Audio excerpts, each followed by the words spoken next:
नमस्कार। सबसे पहले तो सावन मास के सोमवारी के दिन आपको बहुत बहुत बधाई, धन्यवाद। भगवान भोलेनाथ महादेव आप पर कृपा बनाए रखें। पूजा पाठ में थोड़ी देर हो गई इसलिए देर से आया हूँ, लेकिन खबरें बहुत ताज़ा हैं। आपको बता दें कि बिहार की राजनीति को लेकर के और भारतीय जनता पार्टी के स्ट्रेटजी को लेकर के चर्चाएं शुरू हो गई हैं।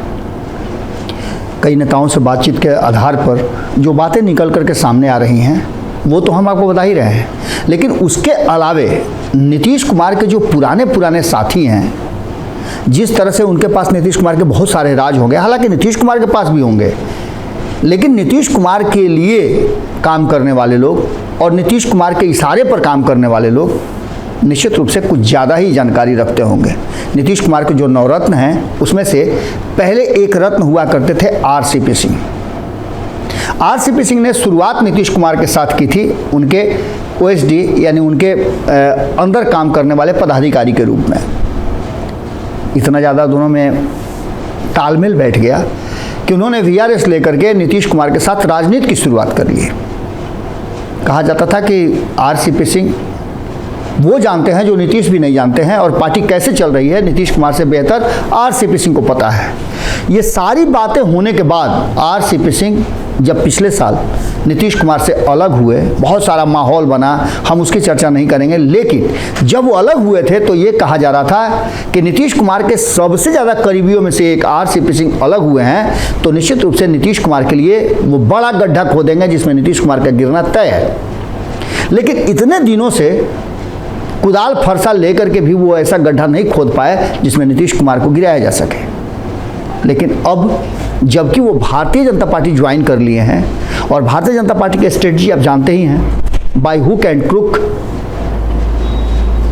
ये स्थिति और इस तरह की रणनीति अपना करके वो अपने प्रतिद्वंदी को हर हाल में हराना चाहती है। आरसीपी सिंह उसके लिए एक बड़ा हथियार हो सकते हैं और शुरू भी हो गए हैं। आरसीपी सिंह ने नीतीश कुमार को लेकर के, नीतीश कुमार के शासन को लेकर के और अपराध को लेकर के, इसके साथ साथ 2005 से लेकर अब तक के नीतीश कुमार के किए गए कार्यों का सिलसिलेवार ढंग से एक एक लाइन बताया है। खुद सुन लीजिए आप और बताइए कि इसके बाद नीतीश कुमार का और कौन कौन सा पोल खोलेंगे, या फिर नीतीश कुमार के लिए कितना कठिन होगा आरसीपी सिंह को भारतीय जनता पार्टी के स्ट्रेटजी के तहत काम करना। सुनिए क्या कह रहे हैं आरसीपी सिंह। बहुत ही दुर्भाग्य,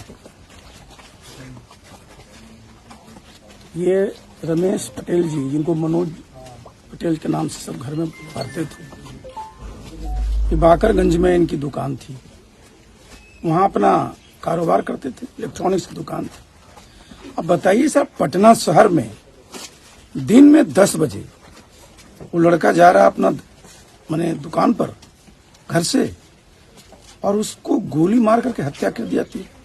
और अगर वीडियो में अगर आप देखिए तो जो हत्यारा है पहले गोली मारता है, ये गिर जाते हैं, फिर वो अपनी जो स्कूटर या मोटरसाइकिल जो भी है उससे उतर के फिर जाता है, फिर मारता है। मतलब क्या है कि किसी न किसी साजिश के तहत इनकी हत्या की गई, और वो भी दिन दहाड़े पटना में, जहां माननीय मुख्यमंत्री जी रहते हैं, जहां इनके सारे पुलिस के आला ऑफिसर्स रहते हैं, डीजीपी रहते हैं, सब रहता है।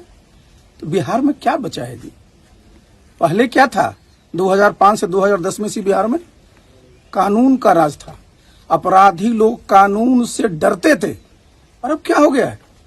अपराधी लोग बिल्कुल कानून की धज्जियां उड़ा रहे हैं, और जो हमारे बिल्कुल जनता है उसको कुछ नहीं साहब। उसका अपराध क्या है? कोई अपराध है क्या? और जब उनके गार्जियन लोग थाने में जाते हैं तो जिस बदतमीजी से थाने के लोग पेश आते हैं, ये तो और शर्म की बात है। मुख्यमंत्री जी को सोचना चाहिए, ये उनका गृह जनपद तो नहीं है, लेकिन यहां से उनका लगाव रहा है, और नालंदा के एक बच्चे के साथ इस तरह घटना हुई और चुपचाप है। इनका मंत्री यहाँ का है, क्या करता है लोग? हम बता तो रहे कि 2005 से 10 में किसकी हिम्मत थी इस तरह से हत्या करने की? बिहार में देखिए कुछ बचा नहीं। नीतीश बाबू बिल्कुल ही अपनी पूरी जिम्मेवारी को छोड़ दी। आप देख रहे हैं ना, क्यों कौन से काम में लगे हुए? इतनी बड़ी बड़ी घटनाएं घट रही हैं, रोज लॉ एंड ऑर्डर का रोज से रोज, आज भी रोज देखते हैं हत्या हो रही है। कोई शहर नहीं है जहां दिन दहाड़े हत्या नहीं हो रही है, बैंक की डकैती नहीं हो रही है। तो जब प्रदेश में कानून व्यवस्था रहेगा ही नहीं, नीतीश बाबू की पहचान क्या थी जी? सुशासन बाबू किस नाम से जाने जाते थे? कानून का राज स्थापित करने से। आज एकदम बिल्कुल कुछ नहीं बचा है। जब से इन्होंने अपना जब पाला बदला है ना, बिहार में बिल्कुल जो अपराध है इस कदर बढ़ गया है कि कोई भी आम नागरिक आज सुरक्षित नहीं महसूस कर रहा और कोई कार्रवाई नहीं होती। अब बताइए साहब, थाने में जाए और उनके पिताजी को कहा जाए कि क्या होगा, अपराधी को बंद कर देंगे तो 6 महीने के बाद फिर निकल जाएगा। अरे साहब, आज आपके सब जगह पूरे शहर में आपने पुलिस मॉडर्नाइजेशन के नाम पर इतना सीसीटीवी कैमरा निकाला है। आपके पास इतनी अच्छी अच्छी एजेंसी है, सबको लगाइए और 24 घंटे का टाइम दीजिए, पकड़े। और पहले क्या होता था, 2005 से 2010 में स्पीडी ट्रायल कराया जाता था और लोगों को सजा होती थी और तब अपराधी डरता था। हम तो अपील करेंगे, देखिए मुख्यमंत्री जी से, कि भाई कुछ तो समय दीजिए बिहार को चलाने में। आप घरे घरे घूम रहे हैं, लोगों के पास जा रहे हो, मुझे कुछ नहीं कहना है, लेकिन आखिर आपकी प्रथम जिम्मेवारी क्या है कि जितने भी बिहार के नागरिक हैं सुरक्षित रहें, अपना कारोबार करने में सुरक्षित महसूस करें। और वो खत्म हो चुका है और आप बिल्कुल अपने कान में रुई डाल करके पड़े हुए। तुरंत जो है पुलिस के जितने आला अधिकारी हैं, डीजीपी क्या करता है, पटना में रहते हैं, पटना में दिन दहाड़े क्राइम हो रहा है। ये सब देखिए चलने वाला नहीं है, ऐसे नहीं होगा।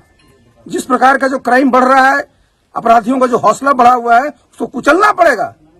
और नहीं तो बिहार में जिस प्रकार की स्थिति है, लोग क्या कहेंगे कि बिहार फिर से जो है जंगल राज से भी आगे चला गया।